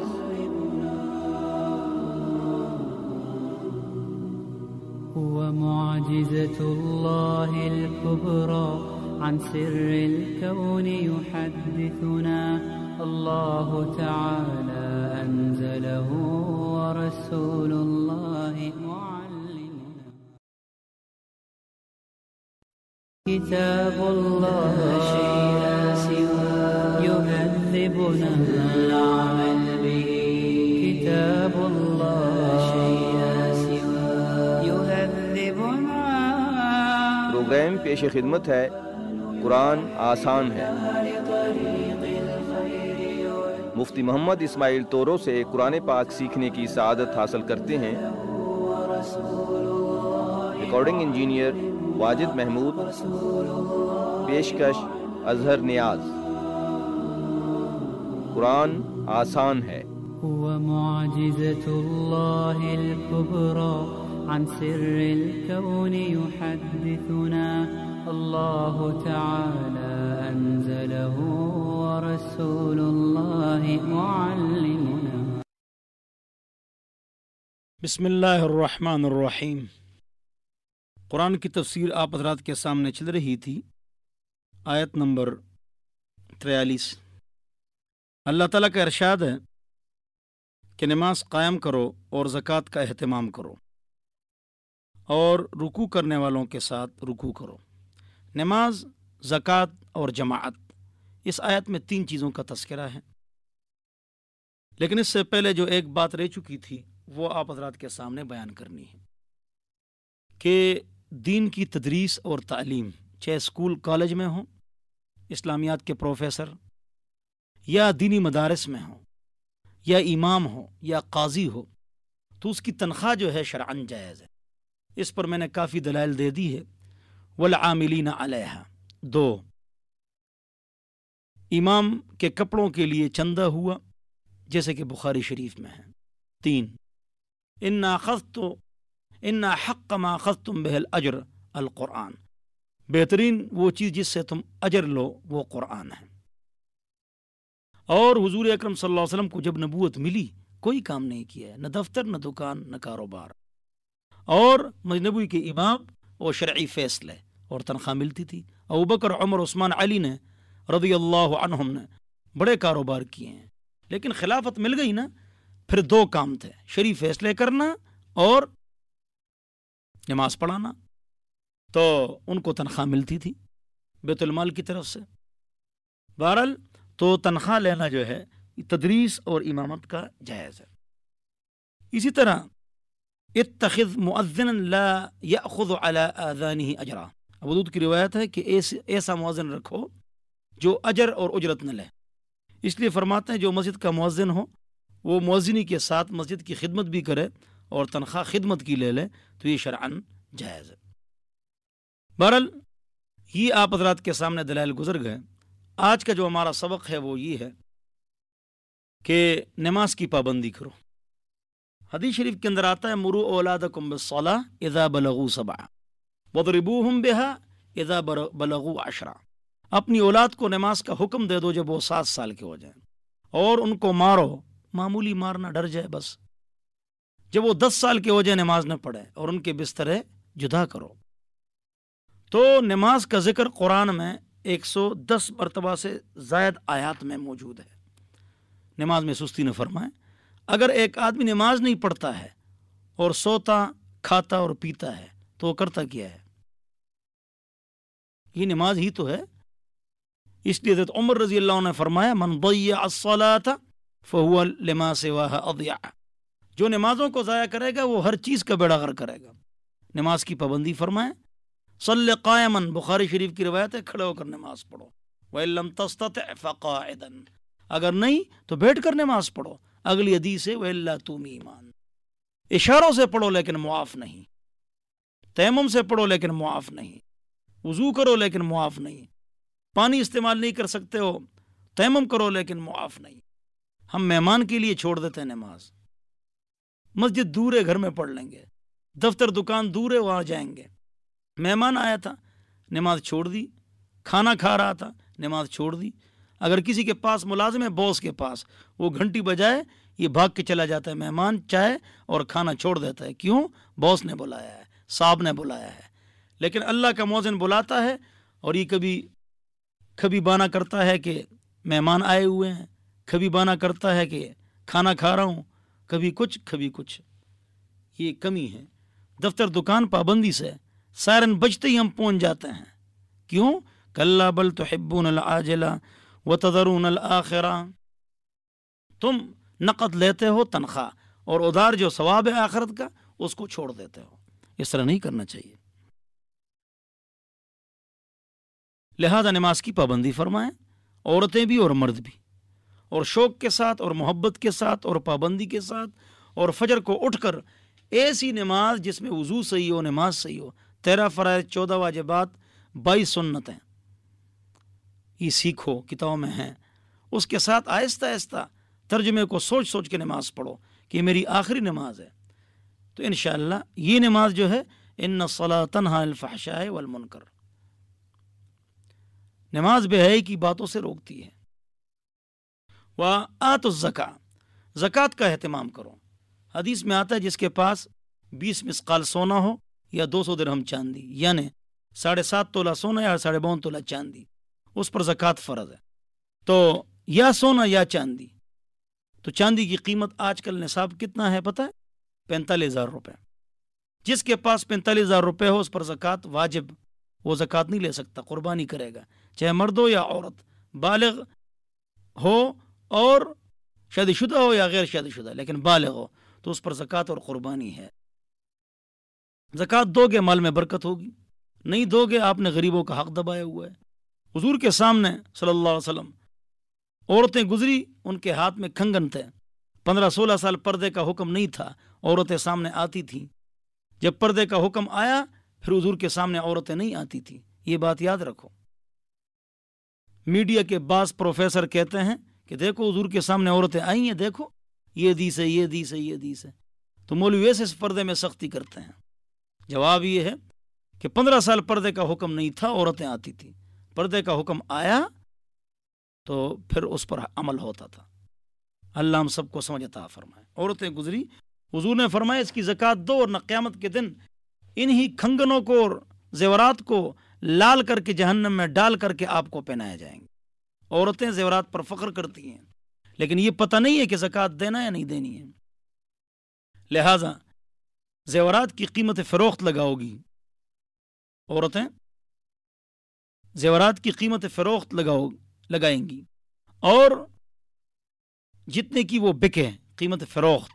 مرد کے لیے سونا استعمال کرنا جائز نہیں ہے، اور اگر صرف سونا ہو تو 7.5 تولہ شرط ہے، اور اگر کم ہو لیکن 7 الگ پیسے ہوں تو پھر اگر دونوں کو ملا کر 45,000 روپے بنتے تو اس پر زکوٰۃ ہے.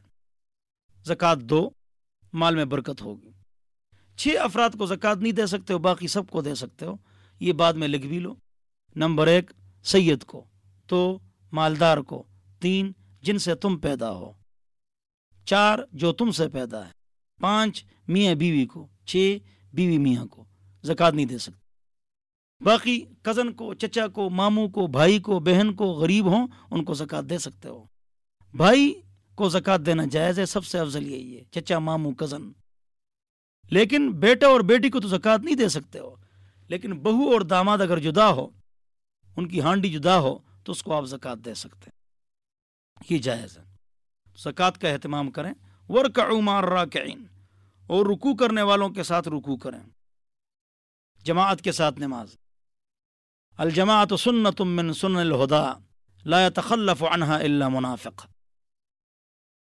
جماعت کے ساتھ نماز پڑھنا یہ ہدایت کی سنتوں میں سے ہے. اس سے پیچھے نہیں ہٹتا ہے مگر وہ آدمی ہٹتا ہے جو منافق ہو. حضور نے اس کو منافق کہا صلی اللہ علیہ وسلم. لہذا ہماری ذمہ داری ہے کہ ہم جماعت کے ساتھ نماز پڑھیں. وَارْكَعُوا مَعَ الرَّاكِعِينَ، رکوع کرو رکوع کرنے والوں کے ساتھ. بعض لوگوں کو ایک بیماری لگی ہوتی ہے ذہنی، اور یہ عمل سے جان چھڑاتے ہیں. فلانی مسجد میں نہیں جاتے ہیں بھائی، اختلافات ہیں. فلانی مسجد میں نہیں جاتے ہیں، اختلافات ہیں. ہم کہاں جائیں جی؟ میرا جواب غور سے سنو. آپ دفتر جاتے ہیں اور دکان، وہاں اختلافات نہیں ہیں؟ باس تنگ نہیں کرتا ہے، آفیسر تنگ نہیں کرتا ہے، دکاندار پڑوسی تنگ نہیں کرتا ہے؟ کرتا ہے تو مت جاؤ نا. وہاں تو جاتے ہیں دکان، دفتر، چاہے باس، آفیسر یا پڑوسی تنگ کرے. کیوں؟ اس کو پتہ ہے اگر نہیں جاؤں گا تنخواہ نہیں ملے گی اور کمائی نہیں ہوگی تو گھر کا خرچہ کیسے چلے گا. لیکن دین کی اہمیت ہمارے دلوں میں نہیں ہے. اللہ ہم سب کو سمجھ عطا فرمائے. دین کی اہمیت دلوں میں پیدا کر لو. اس پر ایک سچا لطیفہ اور واقعہ آپ کو سناتا ہوں۔ میں ایک مرتبہ اسلام آباد جا رہا تھا تو آئی ایس میں سوار تھا، پچھلی سیٹ میں، سفید کپڑے، سفید پگڑی۔ تو ایک آدمی نے مجھ سے پوچھا، مولوی صاحب یہ سفر کی مسافت کتنی ہے؟ یعنی کتنے سفر کا ارادہ ہو، کتنے کلومیٹر کا ارادہ ہو تو آدمی سفر کی نماز شروع کرے گا جب علاقے کی آبادی سے نکل جائے، وہ مسافت کتنی ہے؟ میں نے اس کو کہا آپ کسی عالم دین اور مفتی صاحب سے پوچھو، آپ مجھے جانتے تو نہیں ہیں کہ میں عالم مفتی ہوں، تو آپ کسی عالم دین اور مفتی صاحب سے پوچھیں اپنے علاقے میں۔ اس نے کہا نہیں، آپ بتائیں نا۔ میں نے کہا آپ کو پتہ ہے کہ میں عالم ہوں؟ کہ آپ کی پگڑی ہے نا۔ تو میں نے کہا اگر میں آپ کے سر پر یہ پگڑی رکھوں تو آپ عالم بن جائیں گے، بلکہ میں نے اٹھا کے رکھ بھی لی، اور اس کے سر پر رکھوں، ساتھ والے کے سر پر، کیا وہ عالم بن جائے گا؟ ہو سکتا ہے میں عام مسلمان ہوں لیکن سنت پر چلنے کی کوشش کرتا ہوں۔ تو آپ مجھ سے نہ پوچھیں، اس عالم اور مفتی سے پوچھیں جن میں 10 باتیں ہوں، بار بار بتا چکا ہوں، اللہ والے ہو، سنت پر چلنے والے ہوں، آپ کے علاقے کو ہوں، آپ ان کو جانتے ہوں۔ جو بھی اخبار، جو بھی کالم، جو بھی کتاب پڑھ لی علماء کے مشورے کے بغیر، یہ تو نقصان ہے، پھر قواریت اس سے پیدا ہوتی ہے۔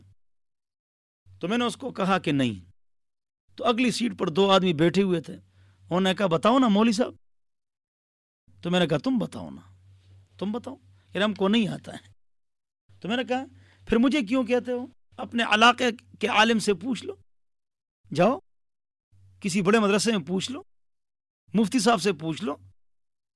آپ کا فیملی ڈاکٹر ہے، کنسٹرکشن انجینئر ہے، تو آپ کا مفتی صاحب بھی ہونا چاہیے نا روحانی علاج کے لیے۔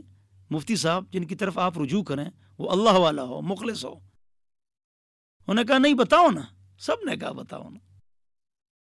تو میں نے کہا اگر تم بیمار ہو جاؤ، ابھی آپ کی طبیعت خراب ہو جائے، وہ ایک ساتھی، اس کی ٹائی ہے، پینٹ ہے، بشٹ ہے، خوبصورت لڑکا ہے، اگر وہ آپ کو کہے میں ڈاکٹر ہوں اور یہ دوائی لے لو، آپ کھائیں گے؟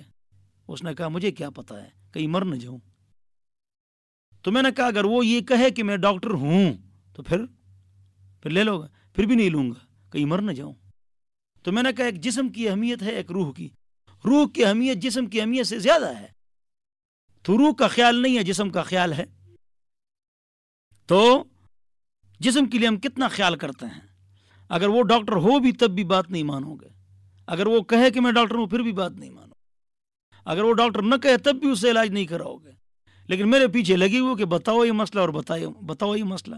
معلوم ہوا کہ ہمارے دلوں میں دین کی اہمیت نہیں ہے۔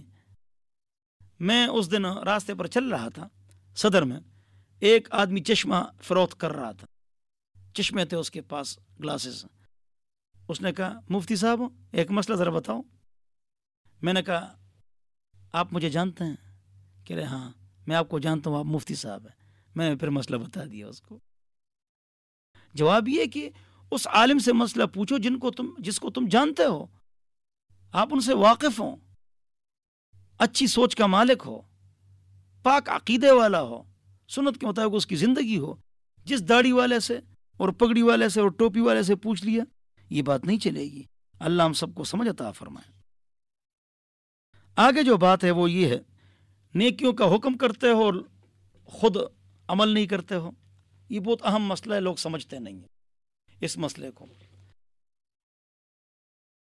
اگر اس کا مطلب یہ ہو کہ اگر آپ میں غلطیاں ہوں تو لوگوں کو دین کی دعوت مت دو، اگر یہ مطلب ہو تو پھر تو کوئی آدمی بھی دعوت نہیں دے گا۔ کیوں؟ ہر ایک میں غلطیاں موجود ہیں۔ اس کا مطلب یہ ہے، سمجھو توجہ سے، ایک آدمی نے پکا ارادہ کیا ہے کہ میں نماز نہیں پڑھوں گا اور بالکل نہیں پڑھوں گا، اور لوگوں کو کہے کہ نماز پڑھو نا، نماز پڑھو نا، یہ اس کے بارے میں ہے۔ ارادہ پکا ہو کہ میں نے یہ عمل کرنا نہیں ہے اور پھر لوگوں کو دعوت دے، تو یہ ہے گناہ کی بات، اور اسی کے خلاف یہ آیت ہے۔ لوگ اس کو سمجھتے نہیں ہیں، غلطی تو ہر کسی میں ہوتی ہے، بس پاک صاف آدمی ہی دعوت دے گا، یہ بات غلط ہے۔ ارادہ پکا ہو کہ میں نماز بھی پڑھوں گا، دین پر بھی چلوں گا، کبھی کبھی غلطی ہو جاتی ہے، وہ آدمی دعوت دے سکتا ہے اور بالکل دے سکتا ہے۔ جیسے یہ بات ہے نا کہ اگر کوئی آپ کے سامنے آپ کی منہ پر تعریف کرے تو اس کے منہ میں مٹی مارو، یہ ہے نا۔ اب لوگ جو بھی آدمی آپ کے سامنے تعریف کرے تو لوگ کہتے ہیں اس کے منہ پر مٹی مارو. حدیث میں آیا ہے، اس پر حدیث ہے باقاعدہ. جواب اس کو لوگ نہیں سمجھتے ہیں. اس کا مطلب یہ ہے کہ اگر ایک آدمی تہجد نہیں پڑھتا ہے اور آپ کسی کے سامنے اس کا تعارف کرائیں، انٹروڈکشن کرائیں کہ یہ بڑا تہجد گزار ہے، تو اس کے چہرے پر مٹی ڈالو اس لیے کہ اس نے جھوٹ بولا. لیکن اگر واقعتاً وہ تہجد پڑھتا ہے اور نیک آدمی ہے اور آپ کہیں کہ تہجد گزار اور نیک آدمی ہے تو یہ گناہ کی بات نہیں ہے. یہ دو باتیں بہت ضروری ہیں. تیسری بات جو لوگوں کو عمومی طور پر علم نہیں ہے وہ یہ ہے کہ بھائی لوگ کہتے ہیں اپنے منہ میاں مٹھو، اپنے منہ میاں مٹھو.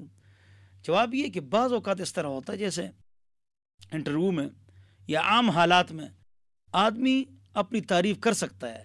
جیسے یوسف علیہ السلام نے وقت کے سربراہ کو کیا کہا کہ میں حفاظت کرنے والا، امانت دار اور اس فن کو جاننے والا ہوں، تو مجھے وزیر خوراک رکھو. کہا یا نہیں کہا؟ اپنا تعارف کرایا. اس لیے قرآن میں اللہ تعالیٰ کا ارشاد ہے وَأَمَّا بِنِعْمَةِ رَبِّكَ فَحَدِّثْ. اگر اللہ تعالیٰ نے آپ پر نعمتیں کی ہیں تو آپ اس کو تحدیث بالنعمہ کے طور پر آپ بیان کر سکتے ہیں. اللہ نے میرے اوپر یہ فضل کیا، یہ فضل کیا. لیکن نیت خراب نہیں کرنی چاہیے، تکبر یا دکھلاوا. بہرحال اللہ ہم سب کو قرآن و سنت پر چلنے کی توفیق عطا فرمائے. وآخر دعوانا ان الحمد للہ رب العالمین. كتاب الله شيء لا سوى يهذبنا العمل به. كتاب الله شيء لا سوى يهذبنا. ابھی آپ پروگرام سن رہے تھے قرآن آسان ہے. مقرر تھے Mufti Muhammad Ismail Toru, recording engineer Wajid Mahmood, editing Sikandar Ali, پیشکش اظہر نیاز.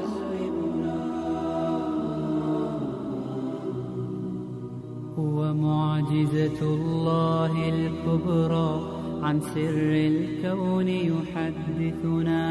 الله تعالى أنزله ورسول